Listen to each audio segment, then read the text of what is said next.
이번에 3차 시에는 기업가 정신과 창업 성공 전략에 대해서 강의하도록 하겠습니다. 이번 시간에는 우리가 이제 본격적으로 창업에 대해서 학습을 할 텐데요. 그래서 좀 성공한 창업가들과 같이 창업을 하기 위해서는 과연 내가 무엇을 준비를 해야 되는지, 그래서 총 4가지 주제를 가지고 학습을 하도록 하겠습니다. 그래서 먼저 창업의 개념과 이슈, 두 번째는 이제 기술 창업의 특성과 실패 원인, 세 번째는 기업가 정신 개념과 중요성, 네 번째 창업 성공 요인과 준비하기, 이렇게 4가지 주제를 가지고 학습을 진행할 텐데요. 지금부터 이제 첫 번째 창업의 개념과 특성에 대해서 먼저 학습을 하도록 하겠습니다. 자, 먼저 창업이란 과연 무엇인가? 한번 우리가 정의를 살펴보면 이렇게 되어 있습니다. 창업 중소기업의 지원 제도의 적용을 위해서 중요한 판단 기준으로 이제 적용이 되는데, 창업의 사전적 정의는 업을 새롭게 시작하는 것, 그러니까 새로운 업을 새롭게 시작하는 것이고요. 보다 구체적으로 이제 법률적으로 정의한 바에 의하면 중소기업 창업 지원법 제2조 1호 상의 창업은 어떻게 정의가 되어 있냐면, 새로이 중소기업을 설립하여 사업을 개시하는 활동이다, 이렇게 정의가 되어 있고요. 그 다음에 이제 중소기업 창업 지원법상의 창업자는 사업을 개시한 날로부터 7년 이내인 자, 즉 정리를 하면 새롭게 업을 창업하고 7년 이내인 그런 이제 기업들을 우리가 창업 기업, 또 사업가를 창업가, 이렇게 이제 정의를 하고 있습니다. 그러나 이제 예외 규정이 있는데요. 뭐냐면 첫 번째는 이제 타인으로부터 사업을 승계해서 승계 전 사업과 동종의 사업을 계속하는 경우,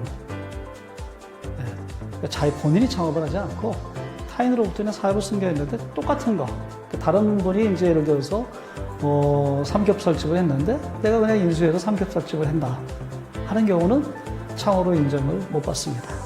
두 번째, 개인 사업자가 이제 법인으로 전환하는 경우에, 또는 법인의 조직 변경 등 기업 형태를 변경해서 변경 전의 사업과 동종의 사업을 하는 경우, 마찬가지로 이제 개인 사업자가 법인으로 전환했다 하더라도 동종의 사업을 계속하는 경우는 역시 또 창업으로 인정을 못 받습니다. 세 번째 예외 규정은 뭐냐면, 폐업 후에 사업을 다시 개시해서 폐업 전의 사업과 동종의 사업을 계속하는 경우. 자, 그래서 이 3가지에 해당이 되면은 창업 기업으로 인정을 못 받아요. 그래서 결론적으로 3가지 유형의 공통적인 그 내용을 보면은 어떤 그 동종의 사업을 하는 경우에는 창업 기업으로 인정을 못 받는다. 그래서 왜 이런 예외 규정을 주냐면, 창업 기업으로 인정받았을 때는 중소기업의 다양한 창업 지원 프로그램을 이제 혜택을 받을 수 있어요. 그러다 보니까 이제 이 기업들이 창업 기업의 그 자격을 유지하기 위해서 이제 7년, 그러니까 7년이면 되니까 또 다른 사업 인수해서 또 다시 새로 시작해서 또 7년, 이렇게 편법으로 7년이라는 기간을 이렇게 연장을 하려고 하는 그런 문제점들이 있기 때문에 이렇게 동종의 사업의 경우에는 인정을 못 받습니다. 자, 그런데 이제 최근에 중소기업 창업지원법이 최근에 이제 개편이 됐어요. 2020년에 이제 개편이 됐는데 35년 만에 큰 폭으로 개편이 됐습니다. 개편된 이유는 동종의 사업이지만 최근에 디지털 전환이라든지 스마트화 이런 것에 의해서 같은 동종 사업이지만 그 안에서 또 세부 업종으로 들어가면 내용이 이제 다른 그런 창업 유형들이 많이 생겨나고 있습니다. 그러다 보니까 이제 어떻게 보면 내용은 다른데 동종이라는 그런 자격 제한 조건 때문에 창업 기업으로 인정을 못 받는 그런 부작용들이 발생을 해서 최근에 이제 개편이 됐고요. 그래서 개편 전에는 폐업 후 동종 업종 재개시 시 창업을 불인정했어요. 그래서 이게 기준은 뭐냐면 표준 산업 분류의 세 분류 단위에서 이제 기준을 했는데, 그걸 조금 더 개편한 거는 뭐냐면, 세 분류 중에서 세세 분류로 이제 구체화한 그런 내용입니다. 그래서 세 분류 단위가 아니고 세세 분류 단위에서도 다시 한번 업종 내용을 보고, 사업 내용을 보고, 업종이 다르다면 창업기업으로 인정을 해주겠다. 여기 예시가 있는데요. A가 타이어 제조 사업을 하다가 폐업해서 폐기될 수 있는 공장을 B가 인수했어요. 타이어 제조 사업을 그대로 인수했는데, 보시면은 개정 전에 공장 인수를 통한 동종사업 개시로 창업이 불인정됐습니다. 그러니까 물적 기준으로 공장을 그대로 인수했기 때문에. 근데 변경된 후에는 어떻게 되냐면 A와 다른 B, 즉 B가 사업을 개시했으므로 동종이지만 인정이 되는 그런 사례. 그래서 물적 기준이 이제 인적 기준으로 바뀌었다는 거 하나 하고, 그 다음에 밑에 보시면 뭐 데이터베이스에서 온라인 정보 제공 후 음악 파일 다운로드 서비스를 A가 폐업하기 위해 그 외에 기타 다른 세세 분류 단위의 업종으로, 예를 들어서 뭐 텍스트 음성 변환 서비스 이렇게 이제 변환을 업종을 하면은 세세 분류 단위에서는 같은 정보 업종이라면 다른 거죠. 그래서 그 경우에는 또 인정을 받습니다. 자, 그래서 조금 더 이제 최근 트렌드에 맞게 업종 개편이 됐고요. 이렇게 개편안이 이제 되면은 어떤 오케이. 그래서 요걸 이제 잘 파악을 해서 여러분들 창업기업 혜택을 잘 받으시면 좋고요. 창업기업으로 인정을 받았을 때는 어떤 혜택이 있냐면 이제 공공기관 우선 구매제도.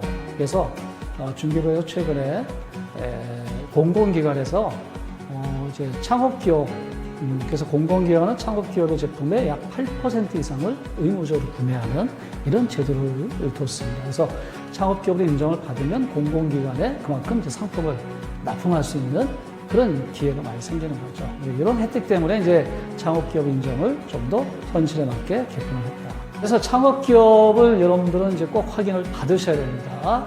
받으셔야 되고요. 여기 보시면 이제 창업기업의 그 인증을 하는 확인서를 발급하는 그런 사이트가 있습니다. 이 사이트에 가서 여러분 온라인으로 신청을 하시면, 여러분들 자격 조건을 입력을 하시면 그 판단 기준에 의해서, 아까 그 기준에 의해서 창업기업으로 인정이 되면 오른쪽과 같이 창업기업 확인서를 여러분들이 발급받을 수 있고요.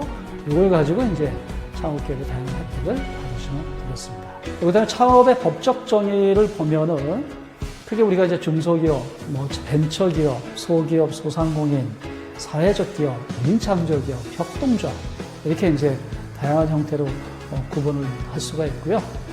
이 중에서 이제 그 벤처기업은 이제 그 기술 창업을 하는 사람들한테는 굉장히 벤처기업 인증을 많이 받고 싶어하죠. 그래서 벤처기업 인증 같은 경우는 뭐 이런 조건이 있습니다. 창업 후 3년 이내 벤처 확인 시 법인세 또는 소득세 50% 감면. 즉 벤처기업의 인증을 받으면 이런 다양한 혜택들이 있어요. 그래서 법인세 또는 소득세를 50% 감면 받을 수 있고요. 또 사업 후 부동산을 취득할 시에 취득세를 75% 감면 받을 수 있고요. 그 다음에 이제 중소기업 정책 자금 한도 또는 기술 보증 재단의 보증기금의 어떤 보증 한도도 역시 또 많이 받을 수 있는 이런 자금 지원 어떤 혜택 등이 있기 때문에 벤처기업 인증을 받고자 하는 기업들이 상당히 많습니다. 자, 그래서 그렇다고 그러면 벤처기업 인증 제도도 최근에 이제 개편이 됐는데요.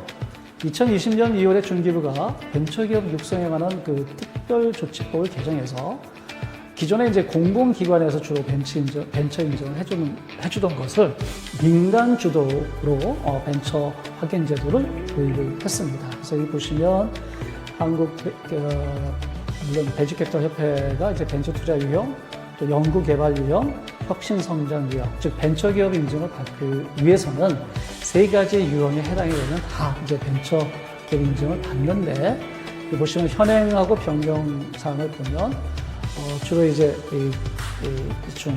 민간 주도, 특히 맨 마지막에 혁신 성장 유형에서는 기존의 이제 기술 보증 기금이라든지 중소벤처기업 진흥공단에서 하던 그런 일을 변경해서 기술 보증, 생산기술, 발명진흥회 등등등 다양한 민간 기관에서 기술성과 사업성을 평가해서 인증을 해주는 인증할 때는 이제 벤처기업협회에서 최종 승인 인증 처리를 해서 벤처기업 확인서를 발급하고 있습니다. 그래서 이런 이제 지원 프로그램을 잘 활용해서 여러분들이 이제 벤처기업 인증도 받으면 많은 혜택이 있다는 것을 이해했으면 좋겠습니다.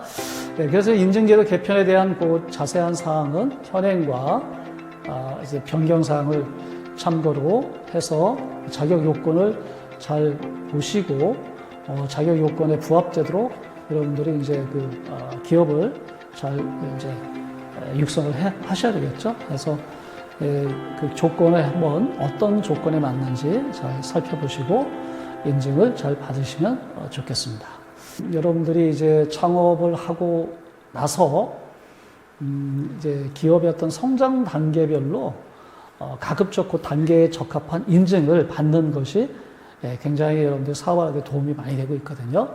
그래서 예를 든다면 이제 창업 단계인지, 시장 진입 단계인지, 역량 강화 단계인지, 자본 증대 단계인지, 또 장외 시장, 코스닥 규모, 뭐 이렇게 해서 이제 IPO까지 가게 되는데, 창업 초기에는 이제 아까 말씀드렸듯이 이제 창업기업 인증, 이건 꼭 받으셔야 되고요. 그 다음에 이제 창업기업 인증에서 조금 기업이 성장이 되면, 그래서 어떤 초기에 어떤 판로, 이런 부분들이 가셔야 되고 하면은 벤처기업 인증을 꼭 받으셔야 됩니다. 그 외에 이제 부설연구소 또는 이제 ISO 9000 또는 여러분들이 개발한 제품에 대한 신기술 인증, 이와 같은 다양한 인증들이 있습니다. 그래서 이 인증들을 꼭 받으시는 게 필요하고요. 그 다음 단계, 역량 강화 단계에서는 이제 이노비즈라든지 메인비즈, 녹색 인증, 애니티 인증, BM 혁신 등등의 또 다양한 인증이 있습니다. 그래서 이런 인증이 있다는 것을 아시고 또 성장 단계에 맞춰서 여러분들도 여러분들 기업의 제품의 서비스에 어떤 인증을 받는 그런 노력들을 같이 병행하시면 사업에 많이 도움이 된다고 판단이 됩니다. 창업은 크게 이제 두 가지 형태로 나눌 수가 있어요. 뭐냐면 생계형 창업이냐, 기회형 창업이냐, 두 가지로 나눌 수가 있는데, 생계형 창업은 그야말로 특별한 어떤 차별화된 기술이나 지식이 없고, 하지만 이제 먹고는 살아야 되고, 생계를 유지하기 위해서 창업을 하는 그런 유형. 예를 들면 이제 음식업, 이런 자영업 업종이 여기에 해당이 되는 거죠. 그런 업종이 생계형 창업이고요. 그 외에 나만의 어떤 기술과 지식, 노하우가 있다. 그럼 나만의 기술과 노하우를 가지고 창업을 하는 경우가 이제 기회형 창업입니다. 근데 이제 생존율을 보면 기회형 창업이 훨씬 높아요. 부가가치도 훨씬 높고, 기업의 성장 속도도 훨씬 높고, 따라서 기왕 여러분들이 이제 창업을 생각을 하신다면, 생계형 창업보다는 이제 기회형 창업을 이렇게 도전하는 게 훨씬 더 바람직하다. 근데 우리나라 같은 경우에 보시면, 이제 OECD 국가들하고 이렇게 비교했을 때, 생계형 창업 비중이 굉장히 높습니다. 정부에서도 이제 어떻게 보면 레드오션이거든요. 진입 장벽이 낮기 때문에 누구도 이제 많이 이렇게 진입을 하기 때문에 시장이 과열돼요. 경쟁이 치열해요. 그러니까 살아남기 어려워요. 그래서 정부에서도 가급적 기회형 창업을 이렇게 활성화하려고 많은 노력을 하고 있습니다. 그래서 다행인 거는 이제 2016년 대비 우리가 이제 기회형 창업 비중이 9위, 8위, 그래서 2018년에 이제 4위까지 이렇게 좀 됐다 발전했는데, 그 이야기는 생계형 창업 비중이 점차 좀 감소하고, 혁신형, 벤처 유형의 기술 창업의 어떤 기회형 창업이 점차 이렇게 증가되고 있다 하는 그런 패턴을 보이고 있어서, 조금 더 이제 긍정적이다, 이렇게 이제 볼 수가 있습니다. 네, 이상 창업의 개념과 특성에 대해서 살펴봤습니다. 첫 번째 주제 강의 마치도록 하겠습니다. 네, 감사합니다.